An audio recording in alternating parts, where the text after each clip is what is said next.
यार एकदम अजीब वाकया था। रात को मैं घर लौट रहा था और अचानक लगा जैसे मेरे पीछे कोई है। सुनसान सड़क, हल्की सी हवा और वो अजीब सी छाया। सच में पैर जैसे जम ही गए थे। ऐसी हालत में तो किसी का भी दिल धड़क जाए। वैसे भी रात का सन्नाटा और छाया, ये कॉम्बिनेशन अपने आप में डरावना होता है। क्या तुमने किसी से मदद मांगी थी? हाँ, दिल इतना घबरा गया था कि सामने मंदिर दिखा तो सीधा वहां भाग गया। पुजारी बाबा बैठे थे। मैंने हांफते हुए कहा, बाबा, लगता है कोई मेरा पीछा कर रहा है। बहुत डर लग रहा है। बाबा का रिएक्शन कैसा था? कई बार तो वो लोग ऐसी बातों को बहुत सामान्य मानते हैं, लेकिन तुम्हारे केस में क्या हुआ? बाबा ने बड़ी शांति से कहा, ये भूत नहीं है बेटा, ये प्रेत है। अब मैं और घबरा गया। मन में यही सवाल घूमने लगा, भूत ज्यादा खतरनाक होते हैं या प्रेत? ये सवाल तो बचपन से हमारे दिमाग में बैठा है। कुछ लोग कहते हैं भूत बस डराते हैं, प्रेत नुकसान पहुंचा सकते हैं। लेकिन सच बताऊं, कई बार असली डर इनसे नहीं, हमारे खुद के दिमाग से शुरू होता है। बिल्कुल। अभी सोचो, जब अंधेरा गहरा हो, सब सो रहे हों और अचानक कोई आवाज सुनाई दे जाए तो दिमाग खुद ही मान लेता है कि कोई भूत है। मुझे याद है, एक बार हल्की सी खटपट हुई थी कमरे में, और मैं तो कंबल में छुप गया था। असल में डर बाहर से नहीं, भीतर से पैदा होता है। हमारा दिमाग ही हमें सबसे ज्यादा डराता है। वैसे फिल्मों ने भी इसमें कोई कसर नहीं छोड़ी। जब भी भूत की बात आती है, दिमाग में लंबी झल्ली बाल, लाल आंखें और खून से सना चेहरा आ जाता है, चाहे असली जिंदगी में वैसा कुछ हो या न हो। हाँ, और इसी वजह से हमें जरा सी छाया भी अजीब लगने लगती है। सोचो, अगर हमें बचपन से बताया जाता कि भूत दोस्त भी हो सकते हैं, तो शायद डरना ही छोड़ देते। वैसे अगली बार जब छाया दिखे, तुम क्या करोगे? अब तो कोशिश करता हूं कि दिमाग को काबू में रखूं। अंधेरे में भी यकीन बनाए रखना सीख रहा हूं। वैसे तुम्हारी बात ने मुझे सोचने पर मजबूर कर दिया। डर कितना हद तक हमारी सोच में बस चुका है। सही पकड़ा। जितना यकीन होगा, उतना कम डर लगेगा। और हाँ, अगले एपिसोड में ये जानना मज़ेदार रहेगा कि चुड़ैल हमें देख कैसे लेती है। अब ये रहस्य भी सामने लाना ही पड़ेगा।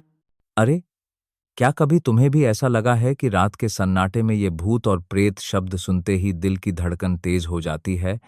मुझे तो बचपन से ही इन शब्दों में एक अजीब सा डर महसूस होता था। ओह, बिल्कुल। जब भी कोई कहानी सुनते थे जिसमें भूत या प्रेत का जिक्र होता था, तो लगता था जैसे दीवारों के पीछे कोई छुपा हो। वैसे ये दिलचस्प है कि दोनों शब्दों का डर का लेवल अलग अलग है, लेकिन लोग अक्सर दोनों को एक ही समझ लेते हैं। सही कह रहे हो। और मजेदार बात ये कि ज्यादातर लोग अभी तक ये नहीं जानते कि भूत और प्रेत में कितनी जुदाई है। चलो, आज इसी का पर्दा उठाते हैं। बिल्कुल। आगे बढ़ते हैं और जानते हैं कि आखिर भूत होते कौन हैं और उनका डर इतना गहरा क्यों है। तो सुना है, जब किसी की जिंदगी अचानक थम जाए या उसकी कोई ख्वाहिश अधूरी रह जाए तो उसकी आत्मा भूत बन जाती है। वो हमेशा उसी जगह पर भटकती रहती है जहां से उसकी कहानी अधूरी रह गई थी। हाँ, यही तो सबसे डरावनी बात है। क्योंकि सोचो, अगर किसी को अपने साथ हुए अन्याय का बदला लेना हो या अपनी अधूरी ख्वाहिशें पूरी करनी हो, तो वह आत्मा कभी चैन से बैठ ही नहीं सकती। बिल्कुल। और शायद इसी वजह से भूतों को हमेशा गुस्से, दुख और बदले की आग में जलता हुआ बताया जाता है। वो बिना शरीर के भी अपनी मौजूदगी का एहसास दिला ही देते हैं।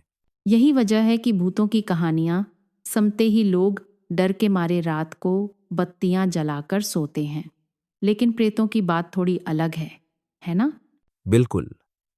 अब जरा प्रेतों की दुनिया की तरफ चलते हैं, जहां डर से ज्यादा बेचैनी और अधूरापन है। अब बात करते हैं प्रेत की। कहा जाता है, अगर किसी इंसान की मृत्यु के बाद उसके लिए श्राद्ध या तर्पण जैसे जरूरी संस्कार नहीं किए जाते, तो उसकी आत्मा प्रेत बनकर रह जाती है। और यही वजह है कि प्रेत किसी से बदला नहीं लेते। वो तो बस भूखे, प्यासे और बेचैन आत्मा होते हैं जो अपनी मुक्ति की तलाश में भटकते रहते हैं। कहीं ना कहीं इसमें थोड़ी सी दया भी महसूस होती है ना? हाँ, मुझे भी ऐसा लगता है जैसे प्रेत डराने नहीं, बल्कि मदद मांगने आते हैं।